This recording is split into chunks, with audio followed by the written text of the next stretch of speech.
Good evening. Thank you, Prof. Bowley, for the invite. You are right. The closest opportunity I have to get close to Legon, I'm doing it virtually. I've taken on the challenge, Prof. Yes, Dr. Akoto, very good to meet you and then join this platform with you. Just a brief about myself and to just very brief, but also to situate it to the discussion. I hope I'm clear enough, Doctor. Yes, you are. Yes, you are. So, my name is Tijani Hamza. I work for an organization called Oxfam. Oxfam was actually established based on the need to respond to the Greek famine crisis in the 1940s from people in Oxford. So for a long period of time, Oxfam was seen as the humanitarian organization. But over the years, our mandate has gone into long-term development and then policy influencing and advocacy to work in different parts of the world. In our work, especially in long-term development and policy influencing, we work with others. Others include NGOs, civil society organizations, private sector. And in Ghana, for example, I'm also very close to the INGO community.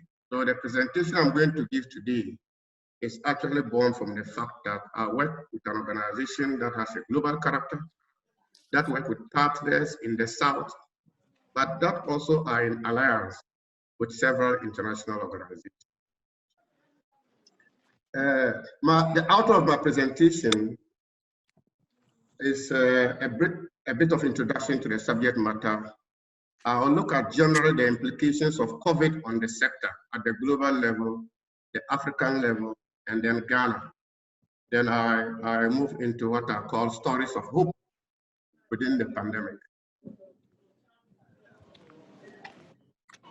The introduction, sorry. I mean, most of us within this sector have found ourselves crippled on many levels by COVID. And we actually think that we are the sector that is most crippled by COVID, especially because the stimulus packages that you find in different parts of the world, the focus is on the public sector and also on the private sector. I mean, the best the NGO sector can benefit from is if they are furloughed in some part of Europe, then they also get some benefits. But these are also compounded actually by measures deployed by governments across the world to respond to the pandemic. Lockdowns, border closures, social distances, that has adverse effects on our program. I think it is important that I start from the global level because the implications of what happens to INGOs at the global level has actually direct consequences for INGOs in the South.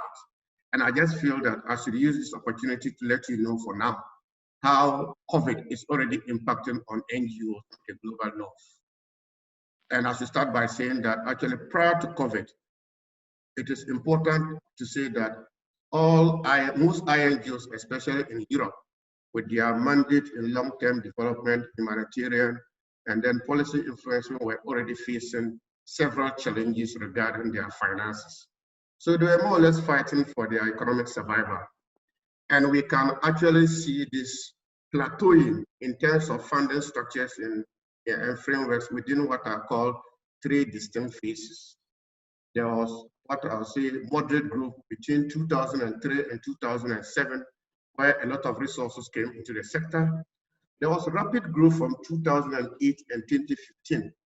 And some people have argued that the reason for the rapid growth was actually a result from most of the bilateral and multilateral agencies' interest in funding the MDGs. But over the last 5-6 years, 2016 to 2019, NGOs have seen a declining growth in resources, resulting in reduced dividends on investment, especially from private foundations. Then COVID hit. The implications have been quite alarming. Charity shops closed.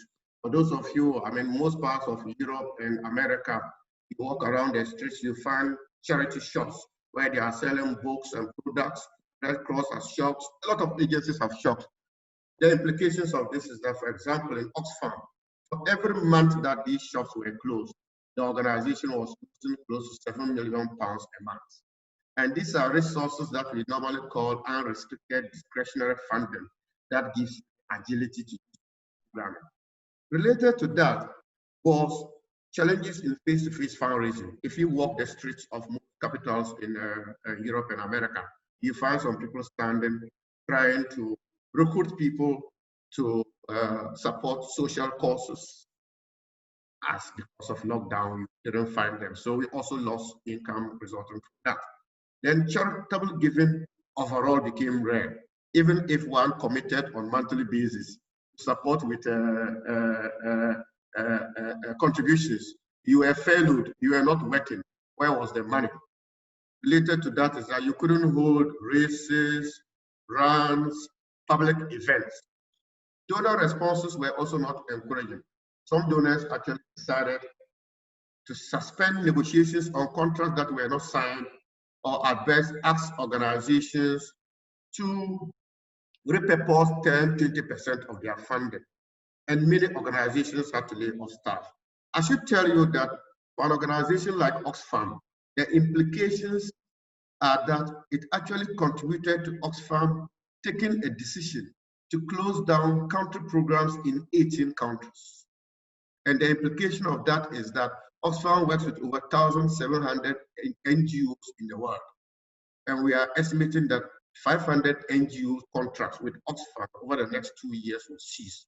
So for those organizations who depend on Oxfam for a majority of their financing, it will have implications on them. Now we move to the Africa level.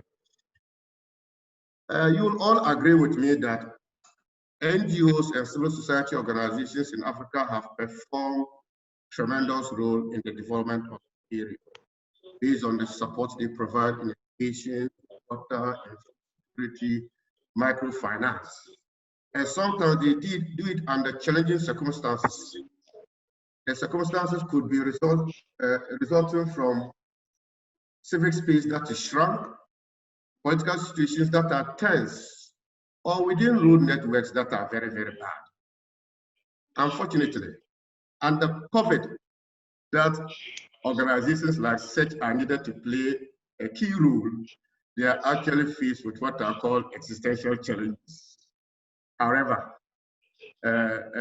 so actually based on this, a survey was done by an organization called African NGO or EPIC Africa between 29th April and 15th. And the focus of the survey was actually to assess the negative impact of the pandemic, to understand how INGOs were coping, highlight INGOs' involvement in national response, and identify opportunities. It's important to say that this study was done with respondents from 41 countries in Africa, over 1,150 NGO respondents.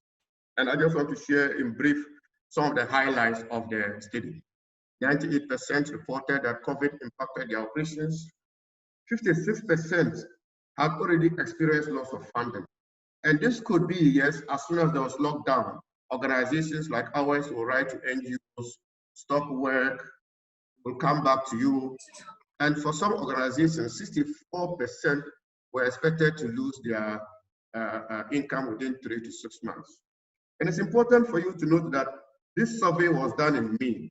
And as you know, the first cases in Africa was around March. So within 6 weeks, actually, these were the statistics that we're getting from Africa. In terms of preparedness, only 84% organizations, 84% organizations were actually not prepared to cope with the disruption caused by the pandemic at all. More or less, we were caused hands down. We couldn't navigate, we didn't have a resilient system, we couldn't just cope. Sustainability, for me, which is dire, 77% believe that COVID will have an implication on the sustainability of many. 79% staff felt that their movement were curtailed. Optimism. 45% believe that NGOs will emerge stronger. It is good that a good number of NGOs felt that they will emerge stronger. But if you look at that percentage, it's not good. Recognition. 68% believe that COVID will result in greater public appreciation. But 71% stated that they think government failed to recognize their achievements. And I would like to use some experience from Ghana, actually. I do know that when COVID hit Ghana, a lot of organizations already started. I mean, within 3-4 weeks, I remember Oxfam, for example, we already started actually mobilizing resources to start making some solutions to support socio-economic implications of COVID. A lot of organizations were working with the Ministry of Education on technology to be deployed for education. A lot of organizations were working with Ghana Health Service on risk communication. But I made someone do an analysis of the 13 speeches that the president of Ghana made. None of those speeches did the role of NGO in COVID recognized, stated either directly or indirectly. The closest mention of NGO and our fight on COVID was when the Minister of Finance actually went to Parliament to present the revised budget. Even in that, the mention was non-state actors. And as you know, non-state actors is a very big term. It includes almost everybody who is not government. It includes a private sector. It includes the donors. But the implication of this is that we think that state organizations, the state didn't utilize fully the potential and experience that NGOs had in Africa. But the good story for me is that 84% of these organizations did introduce some programming to respond to COVID. And the related good one is that close to 72% were self-funding these activities, so they didn't have to depend on anything. So how did NGOs in Ghana respond to COVID? I mean, the international NGOs, I mean, by me, were able to repurpose funds close to $5 million to respond to COVID. And they actually deployed this work around risk communication, livelihood support, cash transfers, awareness creation, policy influencing, support to education infrastructure. Oxfam, for example, actually we repurposed $600,000 to support a response, which was aimed at ensuring that the poor and vulnerable were not left out. The Star Ghana Foundation also mobilized $824,000 to support NGO and the Christian Health Association of Ghana, I remember very well, to complement government's efforts to deal with the pandemic. And an interesting story for me was what the CSO SDG platform did. And this platform is made up of over 100 civil society NGOs in Ghana who have mobilized to accompany the whole process of the SDG in Ghana, from design, implementation, monitoring, and creation.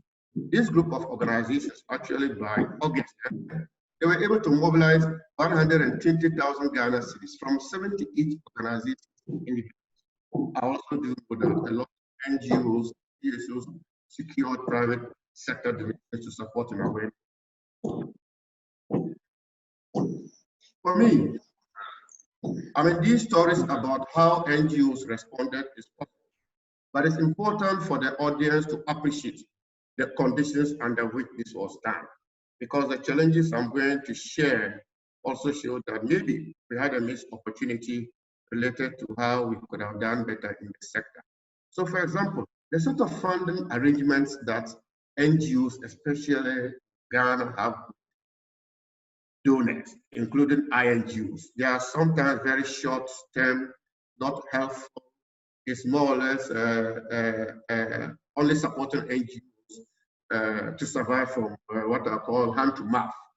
Projectile spending is for 6 months, do this activity. It's like a contract. So to the extent that the flexibility they have to be able to reinvest some of the money into COVID was lost. Based on this, and also the fact that in some of these arrangements, NGOs only receive 7 to 10% at the administrative cost. And this administrative cost is not enough to deal with their administrative overhead, not alone, giving them something to fall back on during the rainy days. And as I also already indicated, governments in our part of the world do not fund NGOs, and the economic stimulus package, they were also not beneficiaries. Last but not the least, the whole dependency on external donor funding became a problem because these donors themselves, you understand me, were fighting for their own survival, as I already showed you. INGOs in America, in Europe, they were also being challenged. So for you to depend so much on them meant that around the time that COVID hit, the problem was dire. There were also issues around what are called technological deficit. We had to work from home. Most of the NGOs couldn't work from home.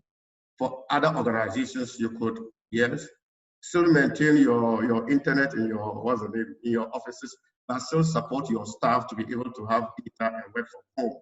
This was not something that most NGOs could navigate. And actually, a study by the West Africa Organization in May showed that most NGOs were severely hampered by the high cost of internet and data. Last but not the least, is difficulty in procuring useful software. I mean, you know that we have this free Zoom, free Teams, free Google Teams, you know, those kind of things. But during COVID, people needed the official software. Resources to buy them was a problem. And for those who actually had the technology, how to navigate with the technology was also a big problem. There were also challenges around hampered programming. Many programmatic interventions have to stall. I already told you, organizations told them stop work, and also there was a risk around moving to the field. So it hampered their programming. Most INGOs and donors gave NGOs limited opportunity to repurpose their grants into COVID responses. And the effect of this was that some of them, the staff depended on these projects for survival. And in the absence of a living contract, staff had to be off. And I appreciated that some of them moved their activities online. You understand? Also, you know that the whole issue around an online culture, online system was not part of the normal for those organizations. So even though a lot of them move online, the culture is still not there. So it went with challenges. There were also what are called operational and community-based challenges, where because they couldn't move, because grants were not repurposed, but also because of restrictions, they lost the opportunity to interface physically with communities who were in denial about COVID in most parts of the country. And then more and more NGOs were hearing stories about what are called the gendered effects of COVID. You know, women were staying home, girls were staying home. You were hearing stories about sexual abuse and sexual violence based on the fact that we had a world that was stationary. And last but not the least, NGOs were having to prioritize the safety of young girls by shifting their activities. But despite these challenges, it's just important to tell you that maybe the Aluta have to continue to borrow the words of Nana from Wax. I just want to remind Ghanaians, the whole work that civil society organizations were doing at Agepa, and they are still doing, happened under COVID. The whole discussions they had under to register or not to register happened under COVID. They are pushed back on the decision of government to ask the Auditor General to proceed on leave happened under COVID. Their promotion of issue-based campaigning and critiquing the manifestos of the country are all happening under COVID. And they are still playing their watchdog role, transparency, accountability, especially related to COVID funds.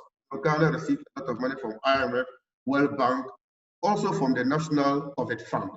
And I think that NGOs, they are still playing their accountability and transparency roles on the efficient utilization of those funds. And I think that there is even more pressing for NGOs to work on social accountability, especially that COVID has brought government in our part of the world to invest in the social sector. the sort of water and sanitation facilities we have, the sort of health systems that we have, the sort of technology that we use in our health architecture. So, yes, everybody says that COVID has come with a challenge and we are going to live with this for a long time. The problem is here with us, but as I would have pointed out to you in the last 15 or 20 NGOs have had to thrive to be able to survive. But I do think that there are opportunities based on what has happened that I think NGOs in our part of the world could use as an opportunity to reshape the sector so that we prepare ourselves to stay immune to shocks like this. And I think one major one is to rethink the funding structure. As I've already told you, I mean, they live from hand to mouth, 6 months short-term contract. I think that they need to negotiate with some of the donors, including INGOs, to have secured long-term financing. This only doesn't support them in terms of predictability, but I think it offers them an opportunity to strengthen their independence and thereby supporting in the sustainability of the INGOs. But related to that is that they should look internally for funding, especially as external funding becomes less and less available. So how do we see this as an opportunity to harness domestic voluntarism? And I already told you the story about how CSO platform on SD with over 72 organizations and individuals were able to mobilize 120,000 Ghana cedis to support interventions in COVID. And if you look at the list, there were individuals and organizations that gave 200,000 Ghana cedis. I think NGOs have an opportunity to use COVID, the role they are playing, the challenges that they are being faced to harness domestic voluntarism in Ghana. The next related to the issue is to increase their visibility, because as more people pay attention to the work that NGOs are doing and they recognize the work that they are doing, I think the increased visibility may result in donations and support and recognition for the work that they are doing. The next is innovation, partnership, and effective collaboration.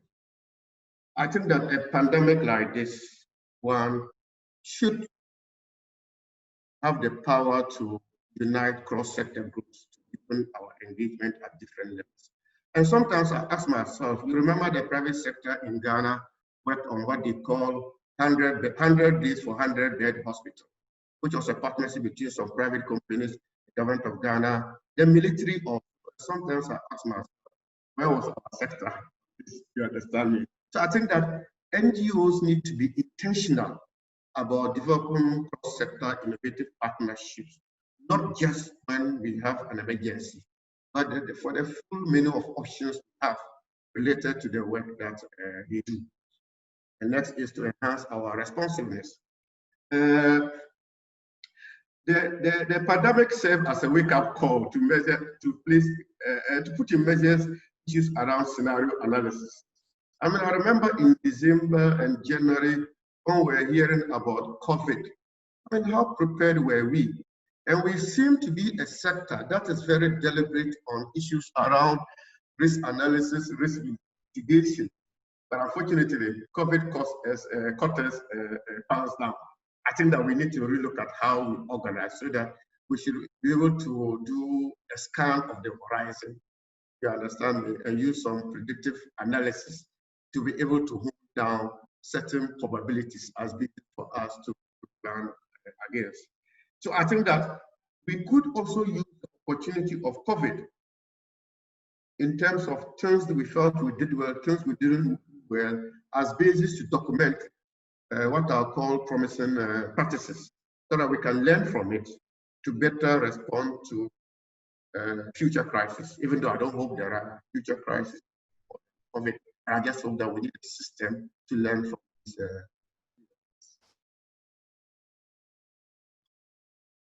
Another area of opportunities, the whole issue around amplify activism and advocacy.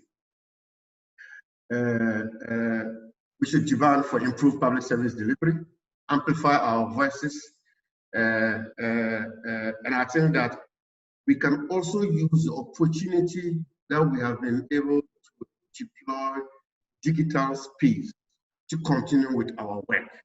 I mean, Ajapa deal, to vote or not to vote. There are a lot of things that civil society organizations over the period and the lockdown and the quarantine conditions and the social distancing, they have been vocal on a whole lot of issues.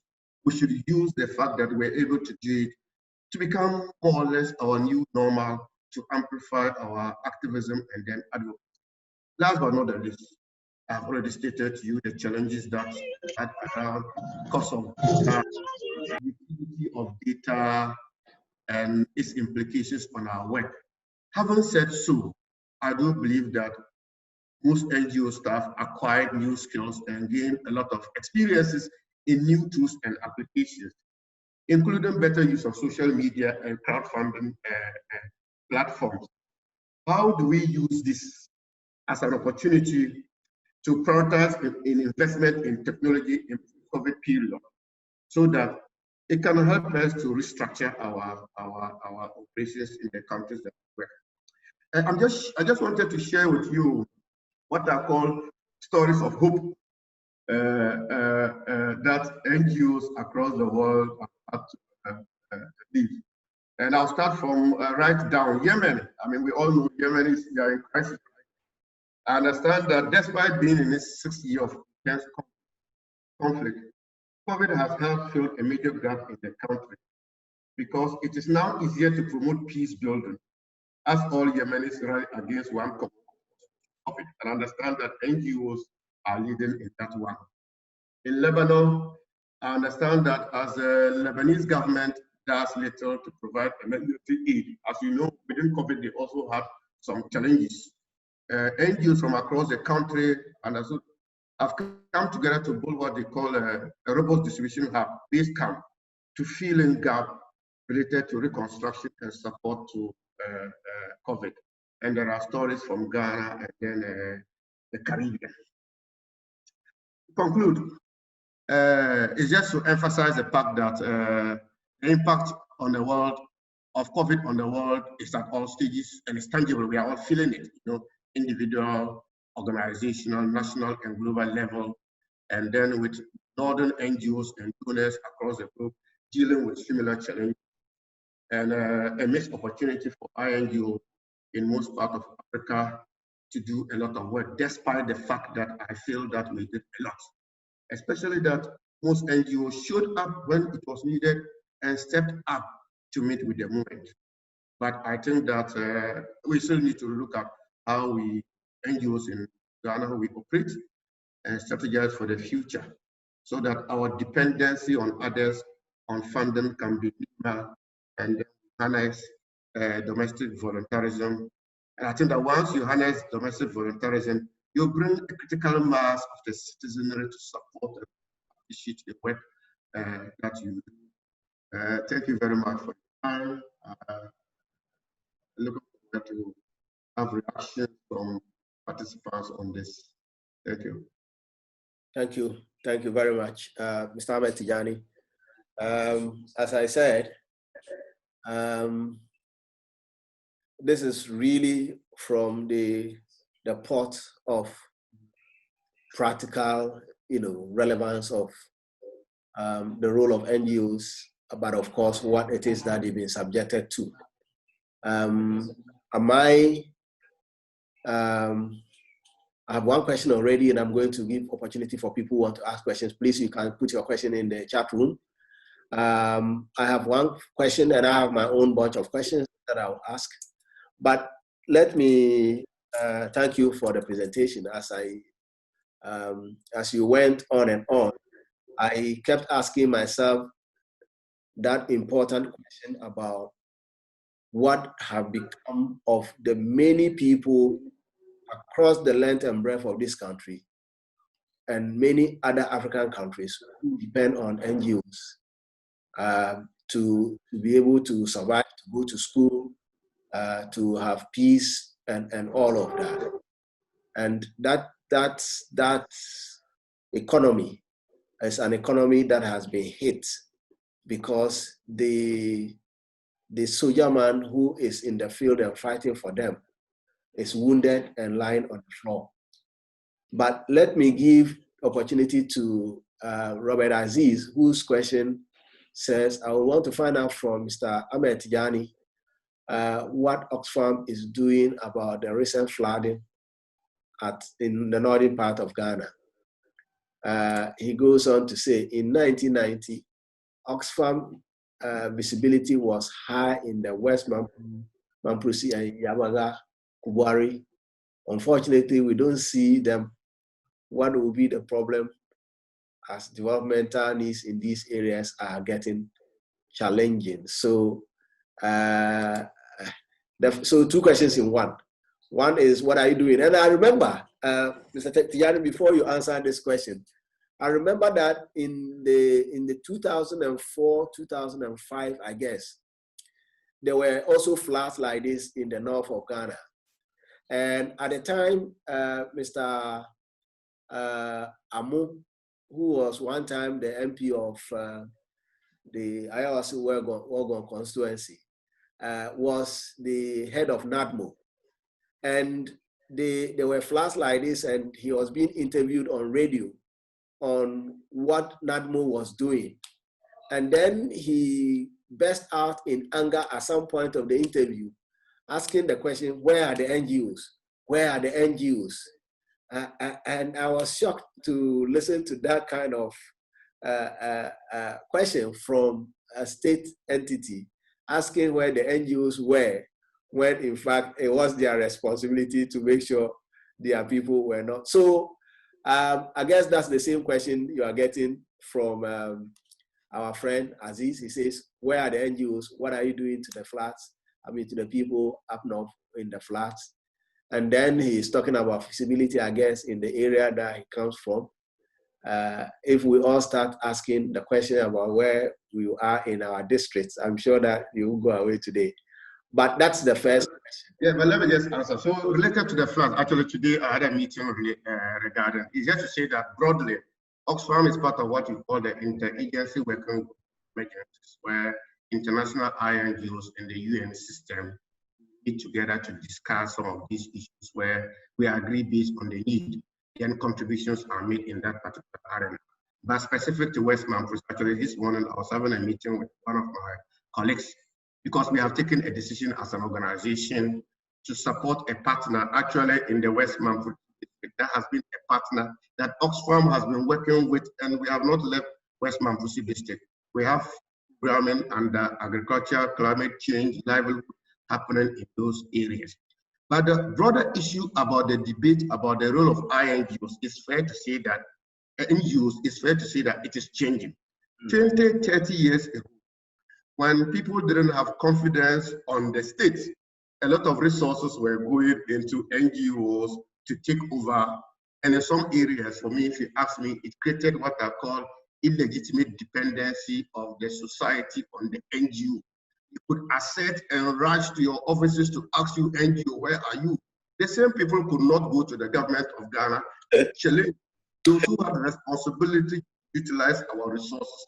So even though we feel that issues like the floods in northern Ghana we have to deal with, our expectation is that an empowered citizens, an empowered civil society should be able, if you understand me, to assert their right to some of these socio-economic issues, so that the state lives up to its responsibility. But of course, when you have pandemics like this nature that we think that the state alone cannot, then we come in. And you'd have heard that a lot of international organizations went into the Ghana National, what's the name, COVID Task Force, and donated a lot of money. So that was my brief statement. So, Prof, I think it also answers your question. Yeah. NGOs are here, but the way we work increasingly is changing. As I told you earlier on, Oxfam has a mandate on humanitarian response. So under COVID, you see us there, $600,000 is going to be deployed to support COVID. But we also do long-term development. And our long-term development provides us an opportunity to pilot some initiatives that we can invest in over a long period of time. So that once it works, we can see how we amplify it. And I can give you examples, Upper East, where we did a project on maternal child health for 5 years. Within the 5 years, no mother or child died through childbirth. They are trying to see how we can amplify it. There are stories around girls' model school that Oxfam did in 2 districts, and already 66 districts in the country, they are actually implementing it. So those are, our role is changing, but it is important that when there are floods, step up. Thank you very much. And then Dr. James Mensah says, thanks for the presentation. You mentioned that a critical examination of the presidential speeches on COVID did not make reference to NGOs. Could it be a sign that NGOs are less important during pandemics? I don't think so. Actually, you see, I mean, yes, and my colleagues in the sector will tell you, and very soon we have a product coming out to let Ghanaians know what especially INGOs are doing. I just gave you an example of what organizations have deployed. A lot of organizations have done so, and that's why I said that we need to amplify our visibility in the sort of support that we are doing. But we also don't want our visibility to look like private companies. You understand me? You get. So we need to be visible, but also enhance vertical and horizontal accountability. Because you are right, most people see NGOs. What are you doing? They are not feeling it. Most of people, what NGOs are known for is making noise on radio. You understand me? But critical issues of state policy alternatives are being brought about. So, Dr. Mensah, we don't know. And actually, it was based on this observation that I made a colleague to actually do a surgery of the president's speech, and we were not mentioned. And that's why we thought we should sit up there. So fair comment, we need to better. Definitely. And then we have Fifi Pobi. Fifi says, domestic voluntarism is something we must push. Our dependency syndrome would always come back staring at us in the face when donors we depend on face challenges in their country. How can we push for this to happen? Yeah, I mean, thanks, Fifi. I think it's the whole issue. I mean, so if you talk about harnessing voluntarism, I think the starting point is how can we, the NGOs, enhance on accountability? So in every area we are working, how do we let people know what we are doing, why we are doing so, the limitations with which we are doing so? Because some people have that, feel that NGOs have a bottomless pit of resources. You understand me? And for that matter, they don't see the need to support NGOs. But as we get close to them and let them appreciate what we are doing, and within the constraints to which we are doing that work, it may provide an opportunity for us to get some people to support with effort, time, and money. Because, I mean, the sector is a voluntary sector, if you call it so. So there are a lot of people and a lot of opportunities to use skills of people outside. Because as if you see, we cannot depend on others to resource our development. Even Ghana as a country, we have taken a decision of Ghana beyond aid. You get my point? So we also need that the role that NGOs are playing, we still need, but we are just talking about the utility of the financing mechanism. This person's phone is not identified, but he says, how has COVID affected the activities of NGOs working on climate change related issues? I mean, I already stated the fact that if it is resources some of the NGOs were using to work on climate change, there were tendencies that the donors would have asked them to put on hold the work. For some who are expecting resources to come from donors or through a contract that was not signed, they will tell them to hold on. And the implication is that most of those organizations are not working. And it's just crazy that within the period of COVID, then we had floods, which is also a reflection of the challenges related to what's the name, COVID. We do hope that we are not blinded by the effects of COVID to look at it only as a health issue, but look at it broadly as to deal with all the adverse socio-economic climatic issues, and then deal with it in tandem with our responses to COVID. Thank you very much. So do I have participants here who wants to ask questions? Voice questions? Voice questions. Okay. Dr. Mahmoud's question says, operational costs of NGOs and what communities receive sometimes are not realistic. Can you explain? Dr. Mahmoud, can you explain your question also? What do you mean? Which one receives more than which? Then I think sometimes, you know, there are sometimes the perception is that more goes to the staff of the NGOs than what the communities actually receive. And I just want his perspective on that. I don't know whether my question is not clear. Well, yes, I mean, I've heard this. I mean, if you ask me, can we have what are called intelligent use of resource to be able to plow back the resource programming? I'll say yes. Everybody, we can do better in terms of, so without responding to a particular issue, there is always a consciousness on our side that, for example, I mean, as I told you, when Oxfam, for example, we signed a partnership agreement with an NGO. Our idea is that 7 to 10% of the funding should be what we call admin cost. The other 90% should go into direct programming.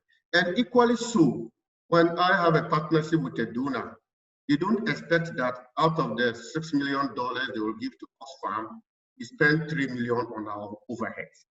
So there are different layers of the body, the consciousness within our sector. And for me, that's part of the accountability. You understand me? To be more accountable, to use resources intelligently, because if you don't do that, the feeling that Dr. Mahmoud has said, it makes it counterproductive for you to mobilize people to see that you need money for that they should support. And let me just add to that conversation that we have NGOs. NGO workers are not themselves NGOs.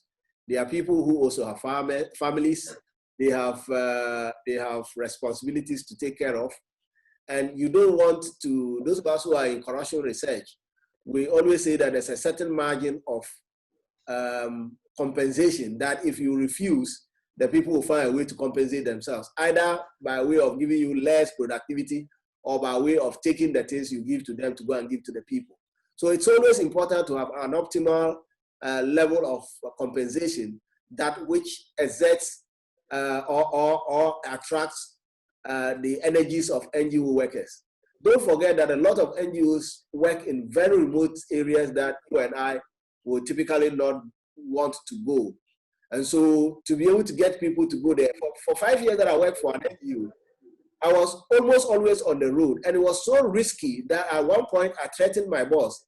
And I said, if you do not buy an insurance for me, I was not going to go on the road anymore. Because every time that I stepped out and went to the field, I came back almost like a dead person.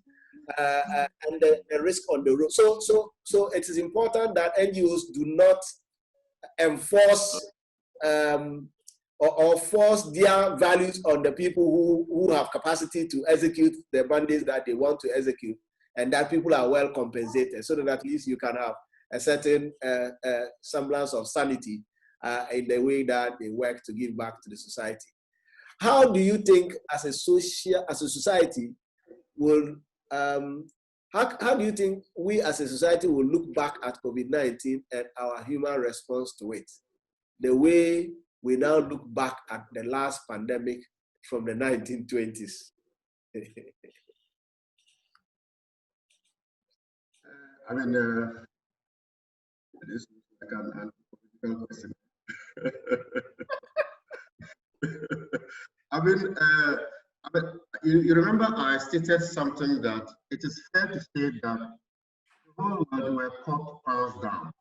You understand me? Governments, institutions, and I think the fastness to which we have been able to reorganize, and I'm sure Prof. Baule will tell me, I mean, look at the COVID business series you are doing. Yes. It has brought a new dimension to opportunity. Private sector entities are doing it. I remember there are some banks now who now have optimized on the digital opportunity that has been created. People are now using, I mean, those who can, they are now using COVID as an opportunity to enhance the capacity of them to do homeschooling.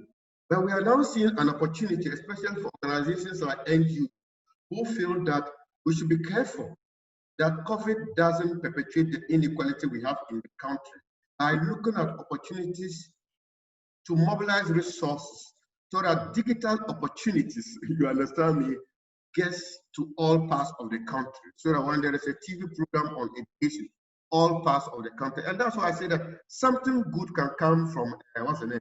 But what is critical is to learn so that when the next pandemic comes, God forbid, we will not be caught pants down. Thank you very much, Mr. Ahmed Tijani. If you answer all of the questions here today, we will have a reason to visit you in your office. So I want to challenge the rest of us here.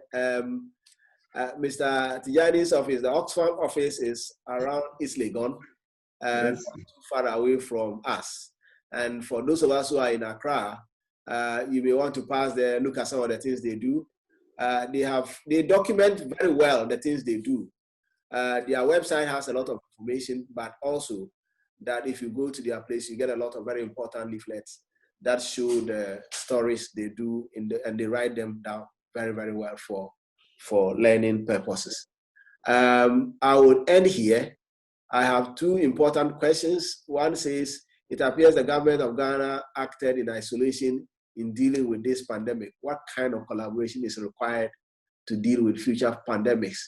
And then that links us to Fifi's question, which says, CSM cases have always been on my mind.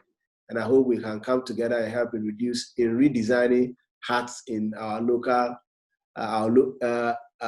which our locals live in, so we have more windows, have windbreaks to help slow down storms.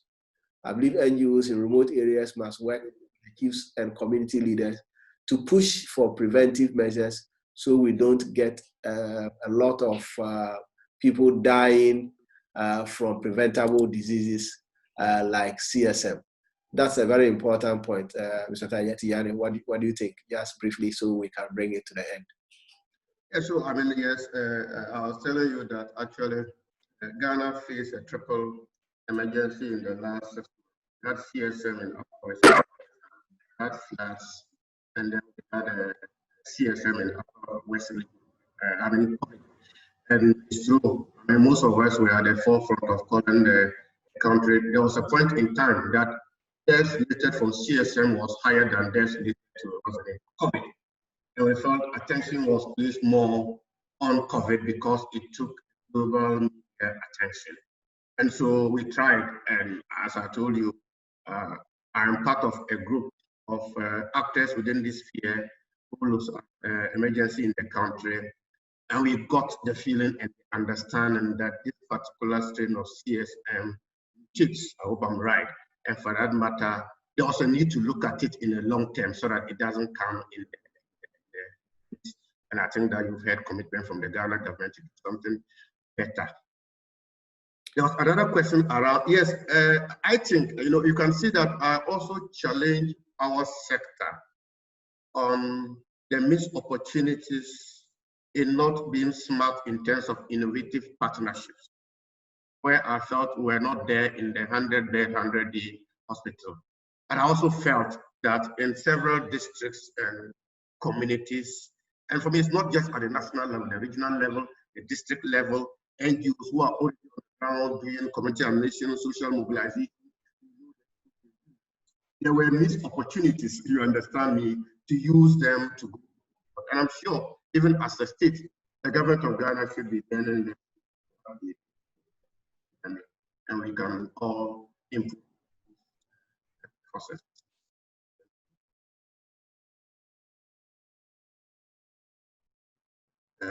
You are muted. Sorry. Yes. Thank you very much for this. I think at this point, I I can discharge you. Thank you very much for enlightening our evening. We appreciate you spend your time with us. We know that at 6 o'clock you would have had to do your prayer, but you were here with us. That's a huge sacrifice. And we acknowledge that the University of Ghana Business School is really, really grateful and indebted to you for this. And so thank you. Thank you. Our next presenter is an associate professor of public administration and policy in Henderson University in the United States, Henderson State University in the United States. She is Ghanaian. Incidentally, we were classmates way back in training college where we both learned how to teach. And then from there, as fate would have it, she proceeded to the University of Manchester where she studied for a master's degree. I was later to follow her footsteps to University of Manchester. And then from there, she jumps to Tramland and landed in the US of A, where she studied for a PhD in Justin State University. Incidentally, he was there at the time that my current head of department, Dr. Kwame Asamoah, was also there. She now lives and teaches in Anderson State University with her husband. As I said, her area of research is in public administration, but she specializes a lot on the area of non-profit management. She's published very widely. She's an accomplished scholar and has so much passion for teaching the area of non-profit. So she had accepted to speak on this. I know she's so inundated with work. So when I literally held her by the neck and said, you have to do this for me, she accepted. And so we are grateful that you accepted to do this. Today, she's speaking to us about the non-profit dilemma and COVID-19 crisis in the USA. So she's talking to us about the non-profit dilemma and COVID-19 crisis in the USA. I know that this is a big issue because the USA has the biggest non-profit sector in the whole world. And not only in terms of practice, but also in terms of scholarship. There is no good university in the US that has no significant faculty in the nonprofit sector because of its size. So we are excited to receive you, Dr. Eunice Akoto, an associate professor of public administration, to speak to us. The rest of the time, 30 minutes beyond, is for you, and then we will engage you once you are done. Oh, really? Yes. The entire time is for me? Yes. That's amazing. Uh-huh. Okay, so thank you very much for the introduction. I think I should be able to share my screen, right? Yes, you should. Okay, do you all see my screen? Do you see my screen? We do. Yes.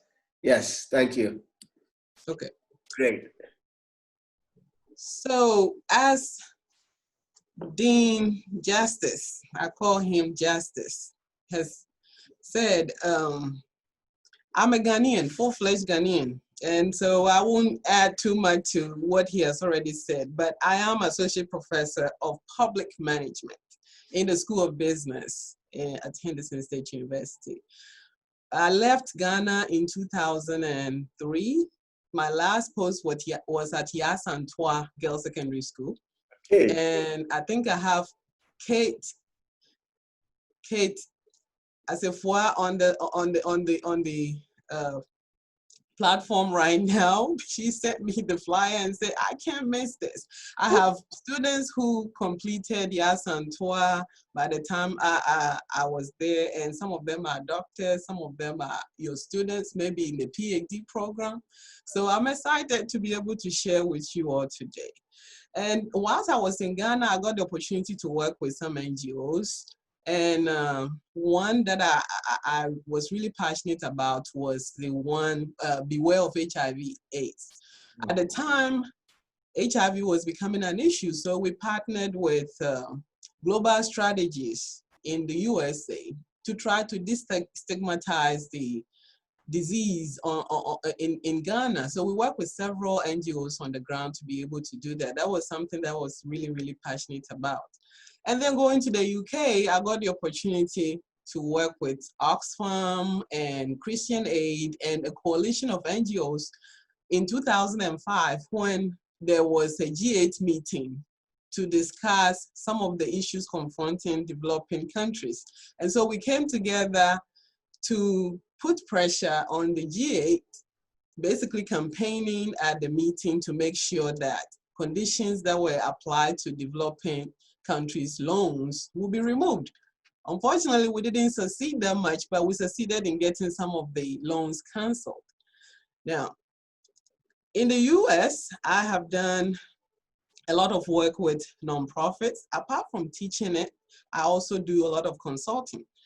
In my consulting world, I deal with nonprofit governance, trying to help nonprofits in the way that governing should be done, because nonprofit sector, as the dean said, is very big in the United States and is very unique also, and well-structured maybe as compared to other fields.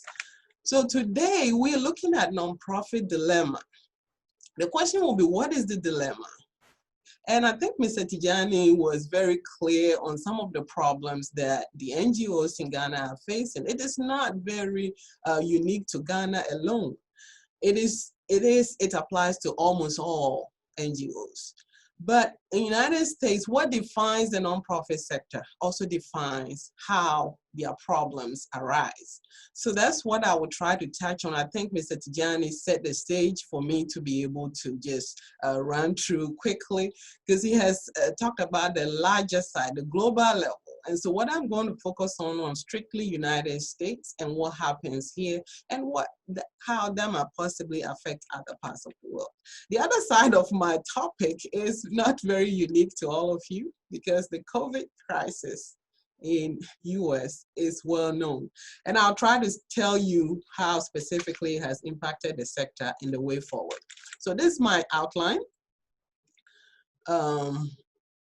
As you can see, we're looking at the theoretical underpinnings of the nonprofit sector. I'll try to explain some of that. And if you are here and you are a nonprofit student, or you've taken a class with Professor Bowley, maybe you already know about these theories, but I'll try to use it to define how they exist and how their funding is actually challenged. The funding dilemma that follows their tax laws will be discussed. And then we will look at the COVID pandemic as well as implications for the nonprofit survival. And then I'll provide my final thoughts on it. So, for what defines the nonprofit organization in the USA?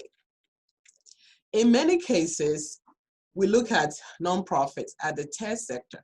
It is the largest in the world, as the professor said. They operate under unique legal status, including the fact that they are created to have that kind of non-distribution clause. They have a non-distribution constraint that basically means that they cannot distribute their profit to those who control it. So if they invest, they cannot distribute the dividends with the board members. Most nonprofits, especially the public sector nonprofits in United States, are policy volunteers. So board of directors are not paid. Now, this opposes maybe what exists in Ghana with non-governmental organization, which is seen to have originated from United Nations, with the name reflecting the government-like functions that they with which they operate or perform. So if you look at my diagram, you can see clearly that the sector is huge and it's very diverse. This diagram shows that the nonprofit sector is considered the third sector. So it actually defines what we call the gap filling theory of the nonprofit. So you see that when government fails and the private sector fails, nonprofits have to pick up the slacks. In many cases, if they are not able to, then the country is basically in trouble. You can see in the middle here, we do have what we call the charitable nonprofits. That's a huge sector. But within the charitable nonprofits, we have the public charities and the private foundations. I'm bringing this up because as we go forward, you're going to see the reason why the gifts that people give to these nonprofits are defined by what type of nonprofits they are. So the public charities receive a huge sum of donations from individuals. So by their definitions, people who give to these nonprofits get tax deductibility from their income taxes at the end of the year. And the foundations have only few people that donate to them. So their tax deductibility is about 30% as compared to the public charities who get tax deductibility up to 60% in the new tax law. These others are tax exempt entities, but they do not get tax deductibility. So we do also have intermediaries that actually raise funds like United Way, and they distribute those funds to other parts of the world. And these are some of the prominent theories that defines how nonprofits actually are established. The historians, for example, say that a nonprofit exists because it reflects the traditions of United States, the early traditions of the Greco-Roman culture, tradition of giving and taking care of the needs of each other. But the prominent ones talk about the fact that the changing tax structures actually led to the establishment of these nonprofits. That's the historical perspective. For social perspective, there's the theory that the sector just helps to socialize individuals, reinforce their norms, especially trying to help them interact with large bureaucracy and government entities. For the economic theory, I think I will belabor this a little bit. The economic theory typically defines how this sector exists in terms of their gap-filling theory. They fill the gaps that are left by markets. When markets fail to distribute resources efficiently, then somebody has to pick it up, and that is government. And when government fails, I'm talking about this because the United States is a capitalist nation. So for them, when the market fails to allocate resources efficiently, then government have to pick up the slacks. But when government fails, then the nonprofit comes in. But some economists have this idea that, okay, how can we explain the markets with nonprofits, knowing that this sector is just a sector without compensation on the surface? And then they talk about, okay, there's a seemingly irrational act of giving away money to help people survive. Why is that possible? But in detail, the economists use just demand and supply principles, right, to be able to explain how these things exist. And the market tends to do a good job in the capitalist system when it allocates resources, especially private resources, efficiently. So we do know that some goods have externalities. When you purchase a good and you have a negative externality, sometimes it affects your neighbor. For example, if something you're doing is impacting the environment, somebody has to take care of it. So those are negative externalities. And then there are good externalities that is difficult to contain. For example, let's say in Ghana, I'm in a new development area and I hired a contractor to pave my road for me. And so the road is looking nice because I'm the first person to get there. Other people build on the road. At the end of the day, they are going to be using that road because the benefit of that externality is impacting other people positively. Am I going to just look to this free rider issue for people, the free rider problem where people would just use it without paying for it, and I will be the only one paying for it. In the capitalist system, this is better left for the government to take care of. So let's give it to government so the government can take care of it. So society can do that, and government takes care of it through our taxes so that we will not have to worry about charging people that are around us trying to form associations to do that. But in many cases, market fails and government also fails. Market can fail due to information asymmetry that can create a lot of problems. Well, in economics, we call it the deadweight loss, right? And when those inefficiencies happen, government have to pick it up. And governments can also do it, but if they also fail, then the NGOs or the nonprofits are the ones that need to pick it up. If we have this structure in our minds that the NGOs are the third sector, then we begin to think about how can we better help them to succeed. The political scientists also talk about the fact that nonprofits are there to just accommodate diversity. They undertake social experimentations that could hitherto not be undertaken by bureaucracies, because for government, they are there to take care of majority needs. In that sense, what we are thinking about is, okay, if that is the case, then what do they do to help government?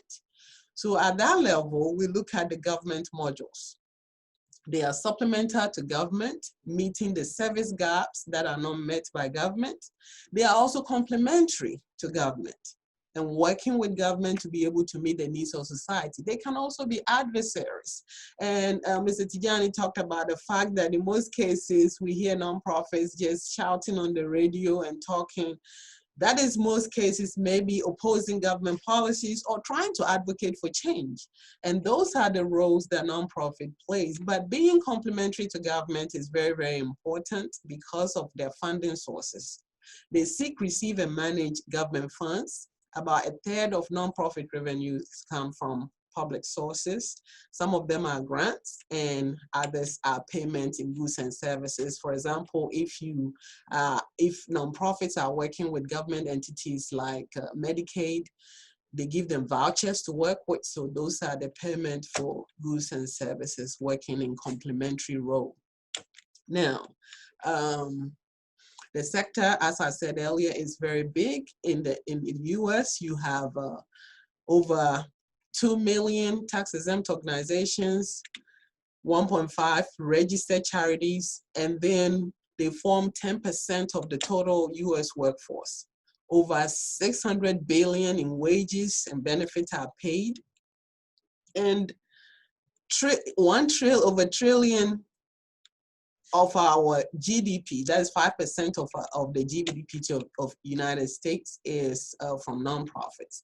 And then the combined assets. If you talk about combined assets, we are talking about the assets that nonprofits accumulate in their lifetime. The non-distribution clause, as well as their legal status, allows them to put in place what they will do with their assets when they dissolve. So in most cases, you have to put down that when your nonprofit you are dissolving the nonprofit or dissolution clause, you will have to give the assets back to some nonprofit. So they have accumulated a lot of assets as nonprofits. So for charitable nonprofits, their work is very important. I usually call them the forgotten sector, as was reflected in Mr. Tijani's presentation. Charitable nonprofits need funds. For them, funding is very critical. They rely on the generous donations of individuals. And so when you look at the proportion of taxes, the proportion of revenues that they receive, program revenues, and these data were extracted from 990 that they report to the IRS. So it's difficult to find some disaggregated data, but program of services, including government grants and fees and contracts, come in about 73%. And we have contributions and gifts government and grants 21, and then others come in the form in 6%. Now, when you dig a little deeper into the contributions, we see that individual giving for United States nonprofit form about 69%. So this is why the nonprofits exist. This is how they are able to be, they can be sustainable only by the individual giving. Okay, because 69% of donations come from individuals. Of course, giving by bequest is about 9%. There's somebody put in their will that this is what I want to give to this nonprofit. And then we have corporate giving from the businesses and then foundations. This can be a combination of the two because some part of corporate giving can be in the foundation because most corporate agencies have foundations that give to nonprofits. So, given that over 69% of donations come from individuals, then what is the motivation behind giving to the nonprofit sector? Maybe we can learn something from this and apply to the Ghana system or other NGOs outside of United States, because as we learn about their motivation, it can help us also to see if we can motivate our individuals, especially people who have it, to be able to donate to the sector. The theories of altruism or altruistic behavior and giving has been the main focus in the field and continues to be. And others also talk about mixed motives of giving. So for altruistic reasons, people give because they are touched by the situation, because they want to impact the community, because they want to help. Marilyn Fisher, for example, calls the sector the gift economy. In her view, people just give because they want to give. And in giving, they don't really get the quid pro quo. They don't ask for anything in exchange. But those who focus on charitable and philanthropic theories also question whether it is really the gift economy, and that they think people give for the social exchange, for the tax benefits. And that has actually been proven by research. Another research by the independent sector found that tax deductibility was the predominant reasons that people give, and other reasons given were helping others in need, the sense of closeness to the community, promoting generosity in their children, and then motivating friends and families, and so forth and so on. But for millennials, most of these that answered the question said it helps them improve their personal money management, which I thought was very, very interesting. So giving to nonprofits helps them to improve their own personal money management. Okay. So if tax deductibility becomes the predominant reason for giving, then we can say that any tax law that diminishes the motivation to itemize deductions to get something out of your income tax will be something that will affect the NPO's revenues, right? So that brings me to the tax reforms. In 2017, 2018, we had the new tax reform come into play. This tax reform was huge. In fact, it brought about sweeping laws, which gave a lot of panic to the sector. For example, this issue of standardized tax deduction as opposed to itemized deduction. So for any nonprofit, for any individual that want to give, if you are giving, your eyes are basically on, okay, what do I give and how much tax deductions am I getting for it based on the research that came out, right? So itemized deductions are basically you itemizing how much you're giving for each nonprofit, and at the end, you deduct your charitable contributions from your tax income that would have otherwise been taxed. But for some people, if you look at your charitable giving and you think, okay, it's not up to what the law increased it to, then you're absolutely going to go for the standardized one. If your contributions are lower, to just go for the standardized one. So this tax law increased the standardized deduction, which is more or less encouraging people to just go for the standardized deduction without itemizing. And only itemizers have the incentive to give to charities. So that is what was on the ground. And the Brookings Tax Policy Center estimates that since the tax law was passed, the itemizers have shrunk from 37 million households to only 16 households are itemizing. So that should give us some perspective on how that is impacting giving to charity.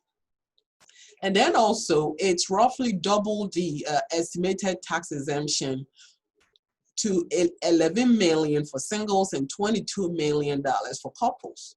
If that happens, then that is discouraging those tax-motivated charitable bequests that usually come from wealthy families. So this is a graph that just shows us how pre-tax law and current law is showing the share of taxpayers taking itemized deductions. So the overall, you can see that it reduced by more than 50% here. And this was, the focus was more on the middle class. The middle income quintile is the section that actually gives. So I count myself as middle income. We were really hit by the tax law. So it makes it even difficult for anybody that wants to give to nonprofits to itemize. Okay, and this is the marginal benefits of charitable giving. And that one too, as you can see, pre-law was higher than the post-law. So I say all of this to say that nonprofits were shaking before COVID. They were in dilemma, especially when the tax law was passed and people panicked about deductibility. Now we come to the budget cut. In addition to the tax law came the budget cuts. If you look at this chart here, SNAP. SNAP is what we call,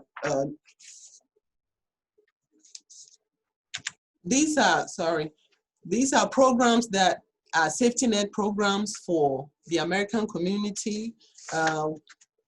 People with low income have to depend on these programs. So the SNAP, which is the Supplemental Nutrition Assistance Program, the CHIP, which is considered the Child Health Insurance Program, Medicaid, TANF is the Temporary Assistance for Needy Families.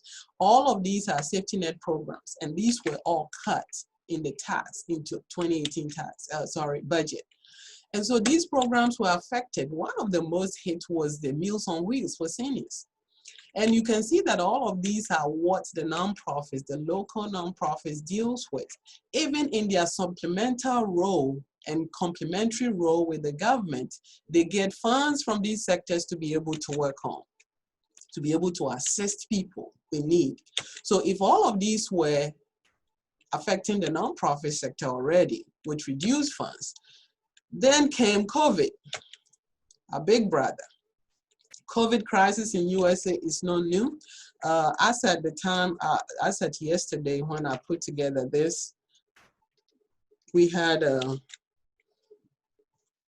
over 7 million cases with over 200,000 deaths. I am in Arkansas, so you can see the proportion for Arkansas. I'm going to open this so we see if it's reduced or not. Okay, so as you can see from last night, it has jumped. This is very scary. But with this COVID, and this is the distribution. So as you can see, it's really, this is really telling. I just want you to focus on the numbers and how this has actually impacted the nation. And of course, when things happen in the United States, it also affects other parts of the world. We all know that the COVID situation in America has been attributed to the lack of leadership and inconsistencies in the directions that the entire nation had to follow. And so in the months of March and April, shutdowns began, and it was states that took their different approaches to shut down different sections of the economy. And of course, we heard from Mr. Tijani how it impacted Ghanaian nonprofits. And more than likely, most of the impact may be emanating from how the nonprofits in the USA, especially the large-sized nonprofits that support other NGOs in other countries, were hit. So looking at this, you see that employment at the sector was hit. This research was conducted by the independent sector between comparing what was there in April 19 and April 2020.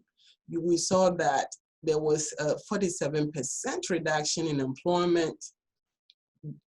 That means the workforce was completely, some people actually furloughed their employees, even those that were supposed to be at the forefront. Some of them had to be cut, looking at the type of work they do.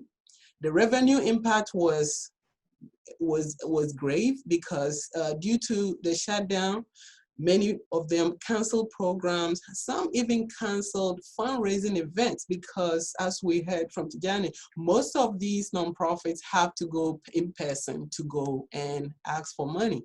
But when it is a shutdown, there's nothing you can do about it. Overall, we had 83% of organizations that were surveyed, and that was over 2,000 nonprofit organizations. They experienced a reduction in revenue between 2019 and April 2020. Those organizations that had the biggest decrease, their decrease was 83% was in earned revenues, 53% in individual giving. And individual giving, if we take a critical look at that, you see clearly that this has a correlation with the percentage of donations that go to them. Individual giving is what they depend on. So people that are working had their jobs cut. People that are working had furloughs. And so they had to give to these nonprofits, and they didn't have it to give. And of course, philanthropic grants was also reduced. Operational impacts, we have 23% of organizations that remained open at the time after others have closed reported an increase in demand for services, because guess what? People have been laid off. People are not working, increasing need. People need food, so food banks will have to remain open. Those who carry out, who are the frontline workers, for example, taking care of the care program, taking care of the elderly, most of them are nonprofits, and they had to remain open. However, we saw a reduction in service availability. Of course, I talked about the furloughs, and then 55% closed offices, as well as the laid off employees in the nonprofit sector. If nonprofit sector have high needs as a result of COVID, and you are closing your office, then what is the community going to do? And remember, the nonprofit sector in the United States is about 10% of the workforce. So, and reduced employee benefits was also another thing altogether. Now, what are some other, the worldwide scenario has already been discussed, so I'm not going to belabor this, but disruption in supply chain was another one that we haven't mentioned. Of course, travel restrictions also disrupted many clients and donor recipients. Religious organization is another key point that we need to look at. Churches were closed, so if in many cases, if you don't go to church, you're not giving offering, many people didn't give tithes because of course their jobs are cut. So that impacted missions and funding sources across the world as well. What is the implication for us? The implication, before COVID, it was tax laws, budget cuts, revenue cuts, spending cuts. Now, when government spendings are cut, what do we see? There's a growth in need. So we see that there was a dilemma already with the sector, trying to figure out how do we reinvent ourselves? How do we even make it possible to make ends meet? How do we fulfill our gap-filling role as a nonprofit sector? So the increased needs versus reduced individual contributions created a domino effect on local nonprofits and their international partners. So for nonprofits these days, it's not business as usual. They have to make sure that they make ends meet. So what are they doing? Looking ahead. For this particular sector, they were working on diversifying funding, especially given the tax laws and all the budget cuts. Increased partnership was what has become the order of the day. This was what they were doing. But if COVID persists, these partnerships are going to stall because the partnership was supposed to help them reduce costs, use similar resources so that they can reduce costs and be able to carry on the functions of the day. With my work with dealing with nonprofits and helping with board development and helping them with strategic planning, it's been a big issue. Even now, consultants and some people are adapting by doing campaigns via virtual meetings, but it is still hard for most nonprofits. So when this happens, we turn to government for help. Of course, even though nonprofits play that complementary role and supplementary role, funds are being cut from left and right. So somebody mentioned or asked a question about whether the government doesn't respect or doesn't see nonprofits. Nonprofits are the vital part of the community, but they are sometimes forgotten. The first act that came up was the Family First Act, which didn't do so much for nonprofits. But the second one came because nonprofits associations like the National Council of Nonprofits advocated greatly for their members. And so the Coronavirus Aid Act, which is called the CARES Act, took into consideration the needs of nonprofits, make sure that they had payroll protections in it, so that those who lose their jobs will at least get something. Now, the second one that is being worked on right now is the Act, and is still under consideration. Now, the recovery is important and it's vital for regaining local economies. And some researchers are actually proposing that the nonprofit should reinvent itself. So the question I have is, looking at who the nonprofit is, what their legal mandate is, what can they do to reinvent themselves and still keep their social purpose, given their tax deductibility that they have, given their tax exemptions? What can they do to even try to stay afloat? Should nonprofits become social enterprises, just work like any other for-profit and just use the money towards social purpose? Should that be the nonprofit of today? Is that what we need to do, given the changing funds that we have or the changing terrain of the nonprofit sector? And that is for another session. But each time I get a chance to talk to students, I want to link what we've been talking about to academia. Most students here and most practitioners and most people that are online right now, you will end up working for either an NGO, a nonprofit, or maybe you end up in academia in one way or the other. If you get to choose this, how do you combine what you are learning in school to be able to ensure that the sector can grow and take care of its needs? Many have asked a lot of wonderful questions today, but what will be your role? What role can you play to help? Strengthening the leadership is key. And to do that, you need to sustain a vibrant network and then increase nonprofit organizational capacity. This can be implemented in any country. How do we do that? We need critical thinkers, problem solvers to be in the field. And I'm glad Professor Bowley talked about the fact that you can't just not pay nonprofits to do what they are supposed to do. You have to pay them. But in doing so, how do we make it in such a way that we are still bringing in money whilst ensuring that we have a balance? That will come from our critical systemic thinkers and problem solvers. And then the ability to be to bring in multi-generational group cross-sector collaborations and reciprocal collaborations is very important. Some generations think the nonprofit sector is not for me, I'm not going to work there. But how do we get people with a mindset for change when you, the younger generations, refuse to work for the nonprofit sector because you think there isn't too much money in there?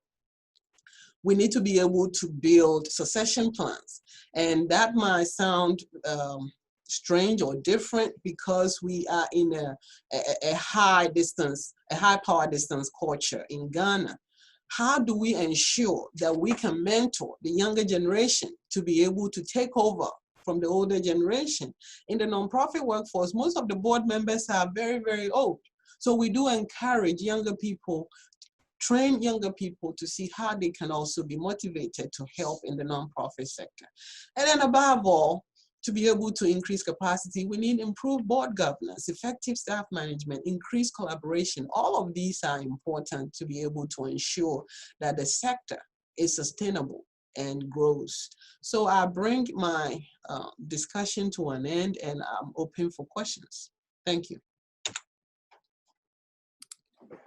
Thank you very much. Dr. Eunice Akoto, that was really engaging and exciting. I couldn't take my eyes off because I've been a lot of very good things to share. Yamenu, put your video on. So thanks very much for this session. I would not attempt a summary because there was too much. I have a few questions for you, and then I'll open up for conversation. I need to mute somebody. I think somebody is giving me feedback. Okay, right. I muted the person. So the first one is coming from Dr. Sandy Zook. Sandy Zook is an assistant professor in the University of Colorado, in the University of Denver in Colorado, yes. I know her location now, but I'm not going to say where she's located on the globe now.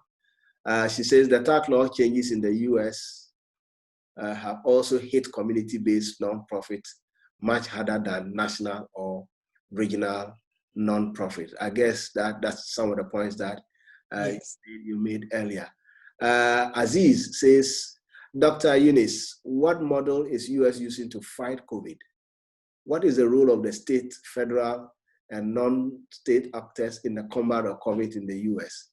What will be the best global action?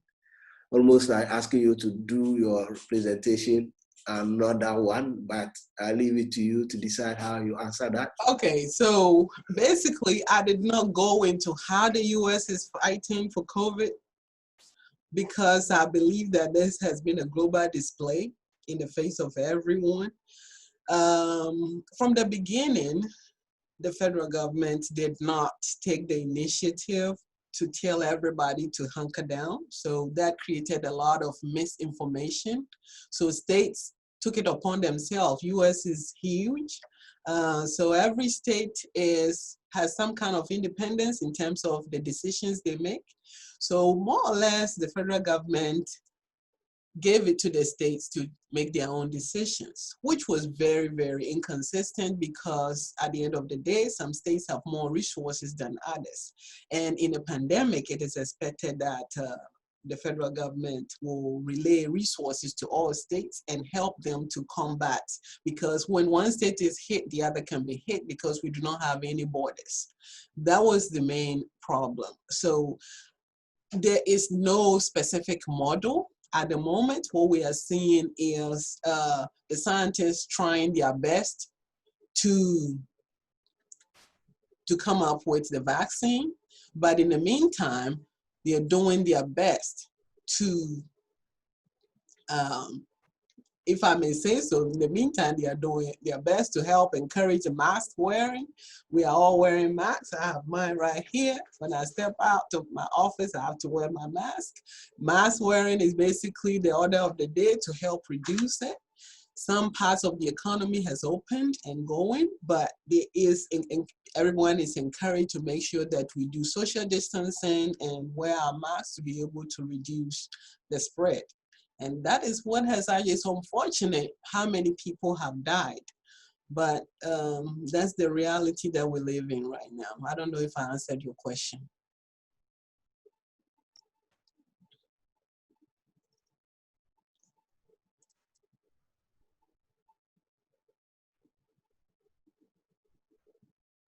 Okay, I see somebody's question saying that, okay, do you want to moderate the questioning or do you want me to just read it? You can go ahead and read them. Yes, please. Okay, so So that's Sandy. apart from the model, Sandy's question says, a question you raised was if non-profits should shift to social enterprises, but as Tijani and your data showed, the pandemic demonstrated the vulnerabilities of earned income. yes. Can you talk more about why you raised this question and your perspectives of the role of earned income for non-profit over the next 5 years? Okay. So when you're talking about earned income strategies will be where the social enterprises will come in. But already we do have nonprofits that are engaged in earned income. For earned income and COVID does not move together, obviously, because the COVID basically decimated both for-profit organizations and non-profit organizations. The only problem with non-profit organizations is that when the private sector fails and the public sector fails, the middle ground is for them to pick up. So their responsibilities becomes huge. So that said, you said the pandemic demonstrated vulnerability of earned income. That's true. It also demonstrated the vulnerability of donated income because the pandemic affected all sectors. And so people that are supposed to donate do not have enough money to donate.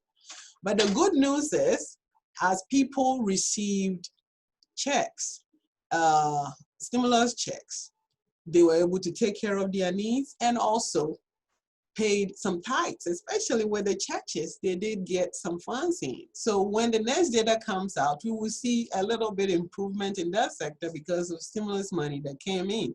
But for the past 2 months or so, nobody has received stimulus checks. So that is also going to. So the vulnerabilities are on both sides. Going to social enterprise is the side that was proposed mostly for the dilemma that comes with, one, government cutting funds, budget cuts, and the tax cuts.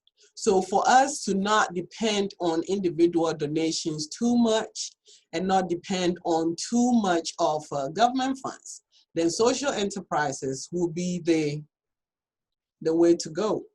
But the other question will be, if we go social enterprises, will we still get to have our tax exemption status?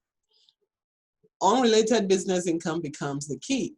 You're going to be paying UBT taxes if what you are doing, what you are gaining is not put directly into the mission.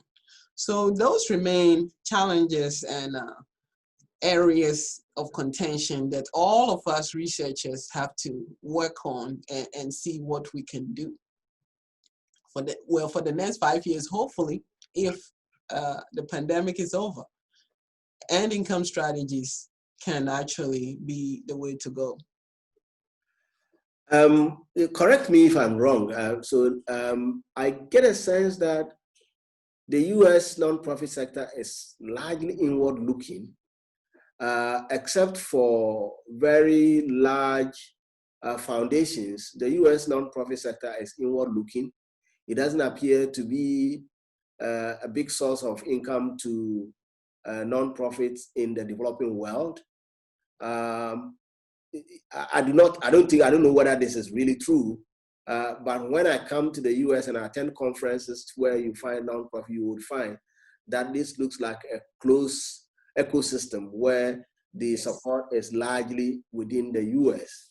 I'm not sure whether or not the impact of COVID on the US nonprofit sector then will remain a US impact as far as the nonprofit sector is concerned, or that we are likely to see a bit of the impact in the US affect nonprofits in the developing world, because a lot more NGOs in the developing world actually rely on the developed society for their support. And oftentimes that support comes from other nonprofits who have extended programs in the developing world. Okay, that's a good question. When I showed the slide, I don't know if I still have it, but when I showed the slide for the size of the nonprofit, I said we had about 2.2 million nonprofits, right? Out of that 2.2 million are churches and congregations that are registered nonprofits. And so in the US, even your tithe and offering receive deductibility. So that should tell you how people give, okay? Most churches in the US have partners with several programs, and that include mission programs, and that also include working with a lot of nonprofits. So most of the nonprofit contributions that come from the United States are from the congregations.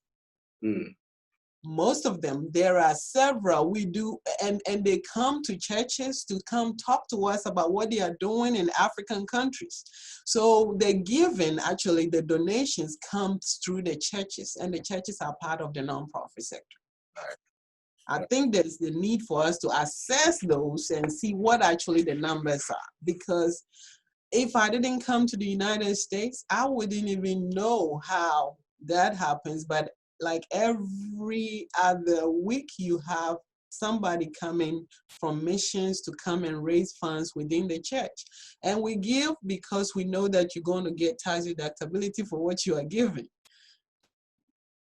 So to your question, nonprofits in the US, majority of the non-congregational are inward looking, but the congregations are mostly outward looking. Right. Well, they take care of the needs of the churches, but most of them do mission work. If you do Compassion International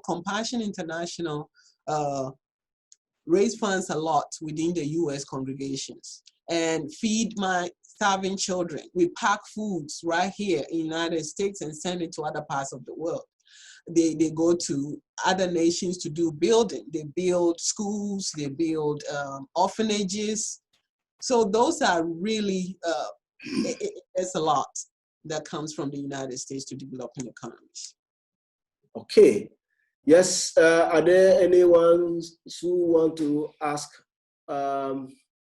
questions? You can unmute yourself and ask your question. Dr. Musa Isa Justice Surugu is late in Germany now, but if you want to ask a question, why not? You can.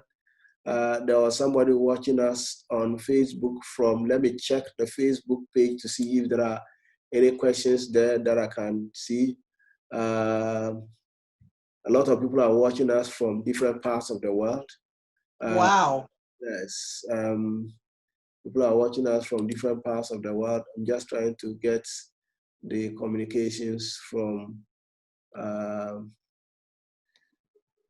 trying to get to read the comments, but it doesn't look like my computer wants to respond. I'm sorry, my computer. Hello, Prof. I have a question. Justice, go ahead, sir. Yes, Professor, thank you very much. My internet, even though I'm in Germany, but my internet is behaving as if I'm in Ghana. So I have lost some portions of the presentation. Perhaps my question might be something that you have already touched on, but yes, a number is quite. So I'm permitted to still ask. If I were young, a student, and I wanted to go into nonprofit management, Yes. And I wanted to, when I finished school, I wanted to set up my own nonprofit organization. The enthusiasm is there. I really want to help a community. I've identified a problem. But I've read the literature and I'm told that million NGOs are being set up a day and a billion are dying off each and every day. What kind of advice are you going to give me as a young guy who is so enthusiastic, wanting to fix a problem in our community? But the literature is scaring me from getting into the area. What advice are you going to provide me? That's an excellent question. In my nonprofit management class, students come in with these ideas. Even some come in and say, I do not think I'm going to get any money at all in the nonprofit sector. And so as they start, we try to debunk those ideas. And what they do is we make them choose a social problem that they think are not being met. That's number one. So for that young person that wanted to go to a nonprofit, if you have actually identified a problem that you want to solve and you think that problem will make an impact, that is number one, what your motivation has to be. And if you have the motivation first, then everything else becomes secondary. So for the literature will tell you probably, okay, maybe people that are not able to raise funds, they usually die.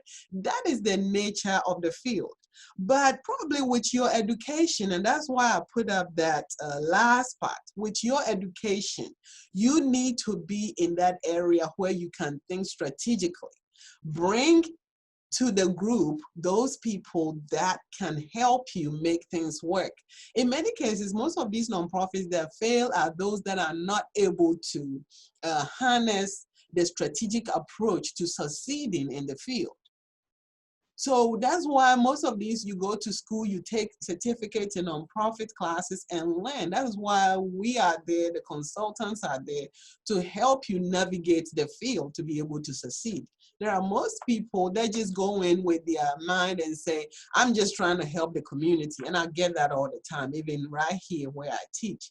Oh, I just want to set up this to help with the community. Yesterday, I was on the phone with one gentleman who is trying to fill the gap with transportation system in the United States, especially in the South. It's very difficult to get public transportation because public transportation is a whole different field where nonprofits have to actually work with government to get vouchers to run. Some, especially in New York and other places, they do have big transportation systems that are running as business, but the public transit systems mostly are non-profit funded by government. So in those arenas, you are trying to see, okay, how do I fit in my non-profit in to be able to be strategic enough to succeed in that field? So I gave him all of the things that he could do. And sometimes you may not need to form a nonprofit. It might not need a nonprofit. You might want to form an LLC, which is a social purpose organization, and then use the funds there to support a nonprofit organization. Some people go in with the mind that we want to solve a problem that somebody else is solving. Why don't you push your strength and ideas with that person, partner with them to solve the problem rather than you opening your own nonprofit. So if you have the motivation, Dr. Justice, that is the beginning. We do not go in looking for money. We go in looking to solve problems, and then the money comes later. I mean, Justice, you can add to this. Yes.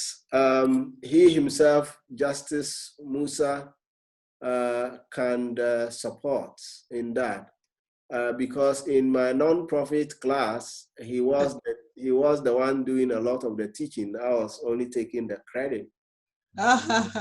We worked together. And basically, I think that the NGO terrain might be a little different from the US terrain, but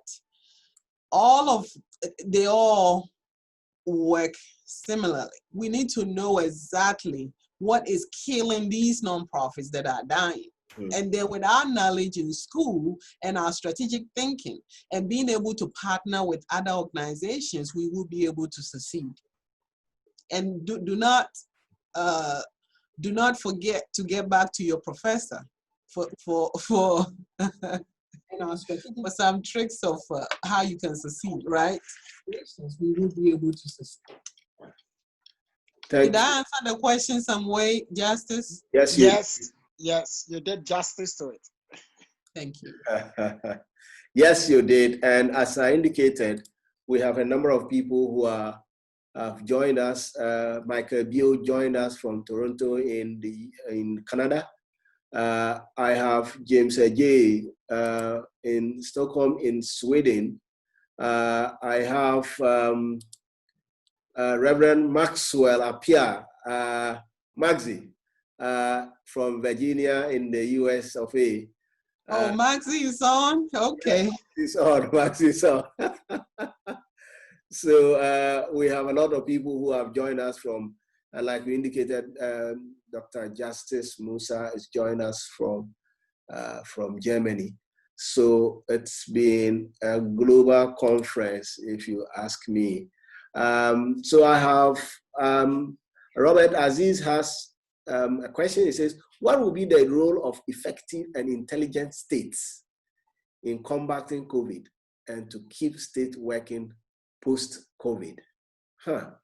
So this one is deep into your public management scholarship. What will be the role of effective and intelligent states in combating COVID and to keep the state machinery working post-COVID? You see, as we know, COVID is a pandemic. Pandemics usually do not announce themselves, but at least we get a hint from what we've done in the past and build on it, right? So for me, the most important thing was learning, could have been learning from our past experiences. Sometimes you cannot go right from the scratch and say, the rational theory does not work in some of these fields because you are wide open. But if we know some success stories from previous pandemic like SARS and Ebola, we could have built on those slowly to be able to get this done. Unfortunately, that is what we ignored to do, thinking that the problem was from China and therefore we were looking at China to be able to solve the problem. So when you talk about effective intelligent states, learning from your past and being able to build on those successes, getting people who have the scientific knowledge and scientific research background in the room to do effective research and effective study of the virus was very important. I think when I look at what the Ghanaian response as opposed to the US response, it was completely different. Okay, US is very big, so don't take me wrong. States have their own independence in terms of what they do. But in a pandemic, as I said earlier, there needs to be that unified response as a nation to be able to move forward. Getting PPEs and all the equipment needed. When United States could go to if there was a bill signed immediately, even we can use executive order to release so many organizations to begin to produce PPEs to help all states. But we left states to fund for themselves. Maryland, for example, I remember they ordered a lot of PPEs, so they had over and above testing. Even universities, some universities were able to get individual testing kits to be able to test themselves before they reopen and come to school. So those states were very successful. And the other states that didn't have the resources. So for me, there's nothing like effective intelligence states when you're combating the pandemic other than bringing those who have the knowledge and the skill set on the ground to come together. And that is when the critical thinking and systemic thinking comes in. And let me say that Dr. Edward Akoto, who is who is the husband of Eunice, has been in the corridor and giving the moral support. Thank you very much, Professor. Can I ask Edward, what will be your intelligence response to combating COVID-19? No. He just have to manage the house. That's it. Yes. Do you want to make a submission, Edward? Oh, you want me to talk? Well, this is a conversation. Why not? Edward, what would be the role or effective and intelligent states in combating COVID-19 and keeping the state working? My simple response will be evidence-based management, and that goes back to science. So then that's one of the classes that I teach. So yeah, when you use evidence, it means you're able to identify root cause of problems, and of course your response or your solution becomes effective. It's more effective, and therefore that also involves critical thinking. So my simple response is yes, evidence-based management. And I think that's what the US has not done. The scientists are basing decisions and suggestions on evidence that they see, but our leaders are kind of disputing that. Our president is always disputing that. He is using intuition, his gut feeling, whatever comes to his mind that we want to go with. But in the health area, yes, you got to be evidence-based management. So that is my short response. Thank you very much, Professor. Let me also say that we got Professor Cobuss, who is an advocate general on the bill on Facebook, and then we had Mr. Sam Jonah, who is also joining us from the UK. Professor Cobuss.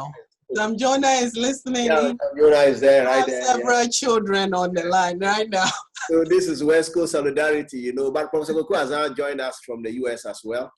And do I have more questions? Otherwise, I would be tempted to start bringing the conversation to a close unless somebody has.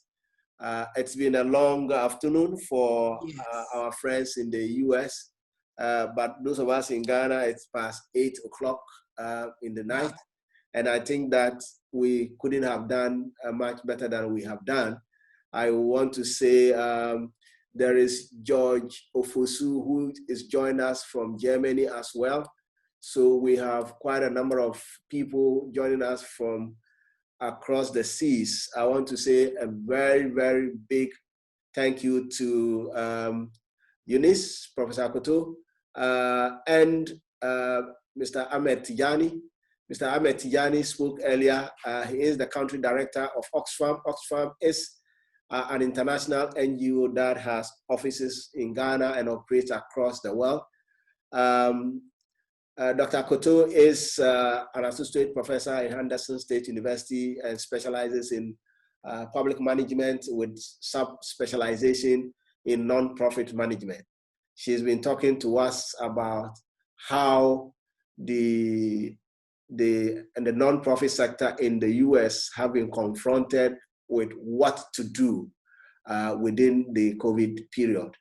Mr. Tijani spoke to us earlier about how COVID is shaping the NGO arena within Ghana, and he drew a lot of examples from across the world and some very, very important statistics to demonstrate the point that he made about what the impact has been.